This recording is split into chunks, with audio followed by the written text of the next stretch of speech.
우리에게 주시는 하나님의 말씀은 사도행전 23장 12절부터 24절까지 말씀입니다. 사도행전 23장 12절부터 24절까지 말씀을 저와 여러분들이 한 절씩 교독하고 마지막 절은 다 같이 받들어 읽겠습니다. 날이 새매 유대인들이 당을 지어 맹세하되 바울을 죽이기 전에는 먹지도 아니하고 마시지도 아니하겠다 하고 이같이 동맹한 자가 40여 명이더라. 대제사장들과 장로들에게 가서 말하되 우리가 바울을 죽이기 전에는 아무것도 먹지 않기로 굳게 맹세하였으니 이제 너희는 그의 사실을 더 자세히 물어보려는 척하면서 공회와 함께 천부장에게 청하여 바울을 너희에게로 데리고 내려오게 하라. 우리는 그가 가까이 오기 전에 죽이기로 준비하였노라 하더니 바울의 생질이 그들이 매복하여 있다 함을 듣고 와서 영내에 들어가 바울에게 알린지라. 바울이 한 백부장을 청하여 이르되 이 청년을 천부장에게로 인도하라. 그에게 무슨 할 말이 있다 하니 천부장에게로 데리고 가서 이르되 죄수 바울이 나를 불러 이 청년이 당신께 할 말이 있다 하여 데리고 가기를 청하더이다 하매 천부장이 그의 손에 잡고 물러가서 조용히 묻되 내게 할 말이 무엇이냐.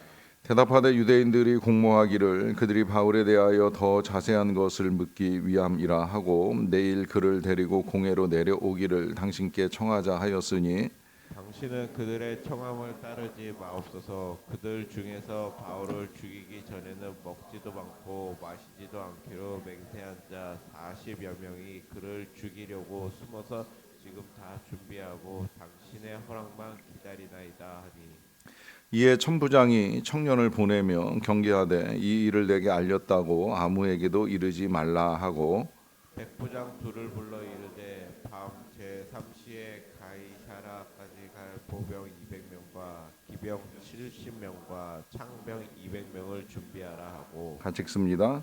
또 바울을 태워 총독 벨리스에게로 무사히 보내기 위하여 짐승을 준비하라 명하며 아멘.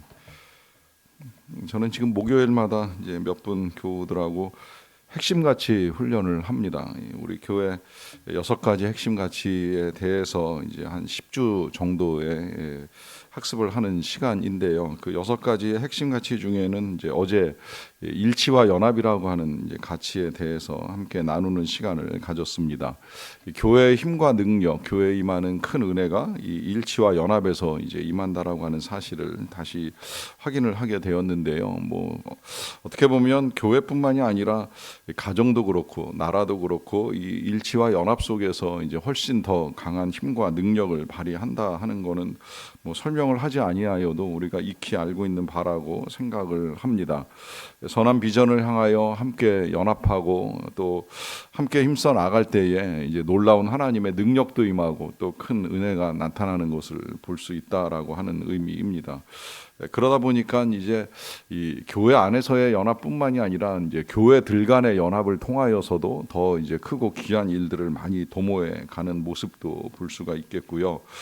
그런데 이 연합의 힘은 사실은 뭐 선한 일에 있어서만 나타나는 것이 아니라 이제 악한 일을 진행할 때도 개인보다는 공동체가 더 크게 이 일을 해 나가는 것을 볼 수가 있습니다. 이제 그러하기 때문에 예수님께서도 오해를 받으실 때 혹시 귀신의 힘을 입어서 능력을 행하는 것이 아니냐라고 하는 이 오해를 받으실 때 예수님도 그런 설명을 했잖아요. 귀신끼리 서로 대적하면 어떻게 설 수 있겠느냐라고 하는 말씀을 통하여서 예수님이 이제 그런 연합이 아니라는 사실을 분명히 밝히지만 성경을 읽어 나가다 보면 이 악이 도모되면서 이제 이 사람들을 해하는 이제 경우들을 종종 보게 되는데 예를 들면 예루살렘 재건 사업이 진행될 때 산발락과 도비아가 이제 함께 연합을 하면서 느헤미야 사역을 크게 방해를 했던 이제 사건도 있었고요. 신약으로 오게 되면 뭐 아나니아와 삽비라 부부가 이제 연합해서 사도들을 속이려고 하다가 큰 어려움을 겪게 되는 이제 경우도 나타납니다. 하지만 이제 오늘 같은 경우에는 이제 이 다수의 연합이 어떻게 보면 저는 이제 집단적 광기라고 여겨지는데, 이 지금 악한 일을 도모하는 게 조금 더 강해지게 지는 모습을 보여주고 있고, 그러다 보니까 이제 사도 바울 같은 이제 선의의 피해자가 이제 생길 수 있는 큰 위험에 처하게 되는 것이지요. 뭐 이걸 이제 일단 말씀을 전하면서 우리의 삶에서 이제 적용하면서 도입을 하자고 한다면, 우리의 삶에는 이제 우리가 선하게 살고자 하는 의지가 있고 하나님의 뜻을 따르고자 하는 열심이 있다고 할지라도 누군가의 악심과 또 그 악의 연합으로 인하여서 개개인이 이제 힘든 일을 겪는 상황이 이를 수도 있다라고 하는 거예요. 그런 상황 속에서 하나님이 이 문제를 어떻게 풀어가시는가 하는 걸 이제 오늘 본문과 함께 보시면 좋겠다는 마음인데요. 1차적으로 소개되는 사람들은 당을 지은 이제 강력 유대인들입니다. 이 사람들은 이 사도 바울을 죽이기 전에는 먹지도 않고 마시지도 않겠다라고 하면서 동맹한 사람들인데 한 40명 정도가 된다고 해요. 이게 먹지도 않고 마시지도 않겠다라고 하는 이 의지를 보이는 것은 그들 나름대로 이 사역이 지금 이제 하나님 앞에서 진행되고 있다라고 하는 이 신앙적 열심의 발로라고 이제 표현을 하고 있는 거예요. 이 사도 바울을 없애는 것이 하나님의 뜻이고, 그러하니 이 일이 이제 성취가 될 때까지 금식하며 이 일을 하겠다. 이 금식이라고 하는 게 너무나 귀한 일인데, 근데 이 금식을 지금 사람 죽이는 일을 끝낼 때까지는 먹지도 않고 마시지도 않겠다라고 하면서까지 나름대로의 신앙을 보여주지만, 이 하나님을 위한 잘못된 열심이 결국은 신앙을 빌미로 해서 더 비상식적이고 하나님과 전혀 관계없는 자신들의 뜻을 이루기 위하여 이단 사이비 같은 일이 벌어지고 있다라고 하는 것을 이제 보여주고 있는 것이죠. 그리고 이러한 이제 생각이 한 사람만의 열심이었다면 이렇게까지도 난리를 치지 아니하였을 터인데, 함께 동맹한 사람이 40명이다 보니까 이제 이 동료들의 힘을 입어가지고 자신들의 가지고 있는 생각을 대제사장과 장로들에게 이제 전달하기까지 합니다. 그 전달하는 내용은 이 제사장이나 장로들이 어떻게 해서든 사도 바울을 끌어내고 자기들 가까이에 데리고 오기만 하면 자신들이 숨어 있다가 미친 듯이 달려들어가지고 순식간에 바울을 처리해 버리겠다라고 하는 이제 나름대로의 계획을 가지고 이제 이 일을 전략적으로 진행해 나가겠다라고 하는 의지를 표현하는 거예요. 그러다 보니까 이런 사람들의 이 집단적 광기와 악의에 의해 가지고 이제 개인적으로 큰 위험에 처하게 되는 사도 바울 같은 사람이 있는데요. 안타깝게도 사도 바울은 이제 이런 사람들이 있는지 아니면 있다면 정말 언제 어디서 어떻게 죽일 계획을 세우는지를 전혀 모르는 상태에 이제 놓여 있습니다. 그런데 감사하게도 이제 이런 모든 이 사람들의 계획과 도모를 이 사도 바울의 생질 조카가 이제 듣게 되는 거예요. 어떻게 들었는지 명확하진 않지만 아마 뭐 제사장들을 만나서 이야기하는 그 옆에서 뭐 일을 거들다가 들었는지 모르겠는데, 어쨌든 이 일은 그 조카에게 전달이 되었고, 조카는 이 일을 듣고 나서는 이제 가만히 있을 수가 없는 것이죠. 이거 그냥 뒀다가는 귀한 이제 바울 삼촌께서 세상을 떠날지도 모른다는 이제 이런 불안감에 이 일을 해결하기 위하여 이제 사도 바울을 면회를 합니다. 그러다 보니까 사도 바울이 이 모든 이야기를 듣고 백부장을 청해서 이 조카를 어떻게 해서든 이제 천부장을 만나게 하도록 힘을 써요. 그래서 백부장이 이 조카를 데리고 이제 그 천부장에게 가가지고 만남을 이제 주선을 하게 되는데, 거기서 이제 천부장이 이제 모든 이야기를 이제 소상하게 전달을 받게 됩니다. 그러다 보니까 이거 그냥 뒀다가는 재판도 하지 못하고 사도 바울이 어떻게 될 수도 있다라고 하는 생각이 들기도 하고요. 어쩌면 천부장 입장에서도 사도 바울이 무죄하다라고 하는 거 이미 이제 드러났기 때문에 이 무죄한 사람을 저렇게 죽게 내버려 두는 건 옳은 일이 아니다라고 하는 생각을 하기도 합니다. 이제 그러면서도 또 한편으로는 이 사도 바울에 대한 처리를 잘못하게 되면 백성들의 소요가 일어나고, 그 소요에 따라서 천부장의 신변조차도 어떤 위협을 당할지, 아니면 자신이 이제 지위 상실 같은 여러 가지 어려움을 겪을 수도 있다라고 하는 이제 문제가 있으니까 이 조카에게는 자신이 들은 걸 그 누구에게도 말하지 말라라고 하는 부탁을 하고는 이제 바울을 이제 어떻게 할지에 대한 이제 방법을 모색합니다. 그 방법이 이제 오늘 본문에 나와 있는 대로 470명의 이제 군사를 동원하는 거예요. 여기에는 이제 보병도 있고 기병도 있고 창병도 있는데, 보병은 일단 예루살렘을 벗어나는데 이제 필요한 사람들이라고 여겨지고요.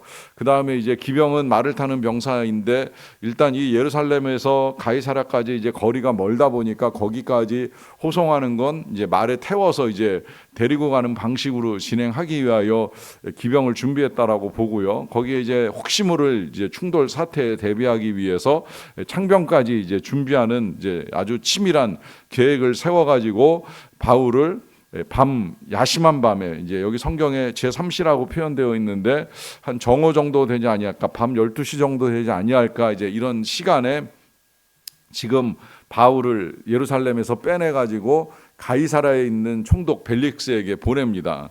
당시에 이제 총독은 예루살렘과 이 가이사라를 이제 오고 가면서 유대 땅을 다스렸기 때문에 현재 가이사라에 나가 있는 이 총독에게 보내서 이제 정식으로 로마인의 재판을 받게 하기 위한 천부장의 계획이라고 할 수가 있겠는데요. 그러다 보니까 이 바울이 이제 이날 밤에 말을 타고 기병들과 함께 이 가이사라까지 이동을 하게 됩니다. 이런 이제 모든 상황들 속에서 오늘 우리가 볼 수 있는 바울의 상황은, 아무리 사람들이 악을 도모하고 어려움을 가하려고 하는 상황들 속에서도 하나님의 보호하심 가운데에 이제 위기를 면하게 되는 모습을 보여주는 것이지요. 이 위기를 면하는 데 있어서 지금 보시면 여러 사람들이 함께 일을 도와주고 있습니다. 그 일을 도와주는 과정에는 아주 가까운 조카도 있지만 뭐 별로 친할 것 같지도 아니한 백부장이나 천부장 같은 사람도 있고요. 또 어떤 면에서는 이 여기에 지금 동원되는 기병, 창병, 뭐 보병 이런 사람들은 바울이 전혀 알지도 못하는 병사일 수도 있어요. 그런데 하나님께서는 지금 그를 그런 사람들과 함께 보호하시면서 이 가이사라로, 또 가이사라에서 나중에는 이제 로마까지 가는 길을 도와주고 계신다라고 하는 것입니다. 왜 그런지 그 이유를 여러분들이 아실 것이라고 생각을 합니다. 이렇게 행하시는 이유는 어제 우리가 읽은 본문 속에서 하나님이 이 바울에게 약속하신 것이 있지요. 11절 말씀이었는데요. 그날 밤에 주께서 바울 곁에 서서 이르시되 담대하라, 네가 예루살렘에서 나의 일을 증언한 것 같이 로마에서도 증언하여야 하리라 라고 하시는 말씀입니다. 그러니까 하나님은 계획을 세우셨고, 그 계획은 이 사도 바울이 예루살렘에서 뿐만이 아니라 이제 로마까지 가서도 복음을 증거하는 계획을 이루어 가는 것인데, 그 계획을 이루어 가시기 위하여 지금 이제 오늘 우리가 읽은 본문 속에서 우리 하나님께서 하시는 일이 하나하나 드러나는 거예요. 그 일이 지금 제가 여러분들에게 말씀드린 이 여러 사람들이 바울을 지켜주고 바울을 도와주고 바울과 함께 하는 것이지요. 이 모든 사람들이 다 하나님이 세우시고 하나님이 보내신 사람이라고 하는 것입니다. 이걸 이렇게 말씀드릴 수 있는 이유가 있어요. 그것은 이 사건이 오늘만 벌어지고 있는 특별한 사건이 아니라 이미 그가 여러 지역을 다니면서 선교할 때도 다 나타났던 일이에요. 우리가 본 대로 이 사도 바울이 데살로니가를 거쳐서 베레아에서 사역을 할 때 이 데살로니가 사람들이 쫓아와서 바울을 해하려고 했잖아요. 그런데 사람들이 이 바울을 데리고 아테네로 보냈다가 고린도로 보냈다가 다시 돌아오는 길을 지키는 이 모든 여정을 하나님이 함께 해주셨잖아요. 뿐만 아니라 3차 선교 여행 때에는 에베소 밀레도에서도 역시 소동이 크게 나서 바울이 붙잡힐 수 있는 상황을 하나님이 막으시고 바울 대신 붙잡혀간 사람들까지도 살려내시면서 이 바울을 향한 하나님의 보호하심이 있다는 사실을 분명하게 보여주셨습니다. 그러니까 이제 또다시 이 예루살렘에서도 하나님이 바울을 지켜주고 계시고, 그가 이 가이사라로 가는 이 모든 일들을 군사까지 동원해서 이루어 가신다라고 하는 것입니다. 이것을 오늘 이 아침에 우리가 보는 중요한 이유가 있지요. 그것은 우리의 삶에 앞서 말씀드린 대로 여러 가지 악한 일들을 도모하는 사람들이 있을 수도 있고, 또 그 사람들에 의해서 잠시 마음이나 육신에 여러 가지 어려움을 겪을 수도 있습니다.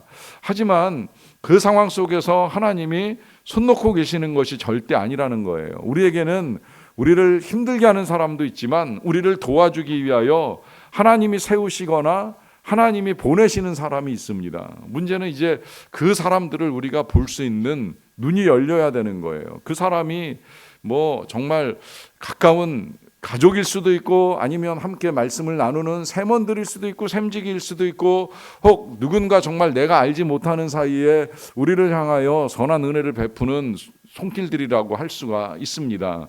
우리는 그런 모든 사람들을 통해서 베풀어 주시는 하나님의 은혜를 힘입고 살아가는 하나님의 백성들입니다. 그러하기 때문에 오늘도 그런 은혜가 우리에게 임할 것이다라고 하는 믿음을 가지고 사도 바울에게 하나님께서 명하신 것처럼 담대하십시오.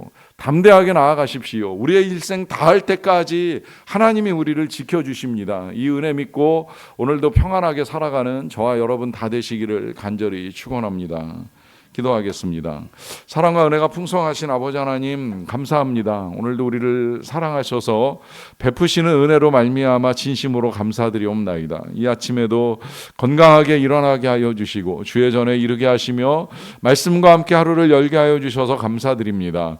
세상에 참 여러 가지 많은 일들이 일어납니다. 어제도 적지 아니한 사건 사고를 통하여서 많은 사람들이 희생과 어려움을 겪는 이 위험한 시대를 살아가는 데 있어서 하나님의 보호하심과 안위가 함께하여 주셔서 감사드립니다.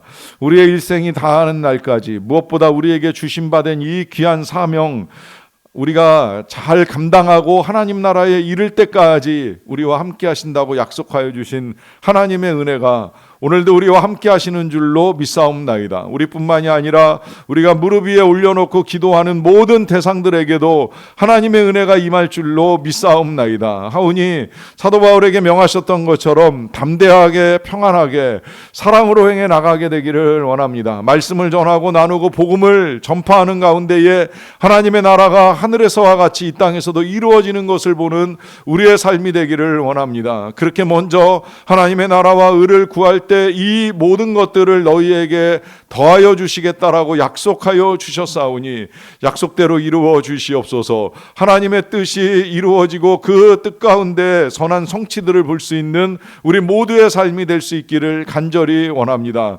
여전히 어려움 가운데 처해 있는 우리 교우들의 삶을 헤아리시고 필요한 은혜를 내리워 주시옵소서. 건강의 은혜를 내려주시고 믿음의 은혜를 내려주시고 재정을 채워주시고 또한 사랑과 평화에 회복된 기쁨을 누릴 수 있도록 도와주시옵소서. 아버지 하나님 우리 자녀들을 위하여 계속되는 우리 토요학교를 통하여서 이 모든 과정들 속에 자라나는 아이들이 정말 예수님을 닮은 균형 잡힌 성장을 이루어 갈 수 있도록 은혜를 베풀어 주시기를 간절히 원합니다. 특별히 얼마 남지 않은 입시를 치러야 되는 우리 자녀들 끝까지 지켜 보호해 주시고 최선을 다할 수 있도록 은혜 내려 주시옵소서. 치료가 필요한 선교사님의 치료를 끝까지 도우셔서 잘 회복하시고 또 이식수술 잘 감당하시고 이제 사역을 감당하기에 어려움이 없도록 은혜 베풀어 주시기를 원합니다. 모든 선교사님들에게 하나님의 은혜 내려 주시기를 간절히 원하옵고 감사드리며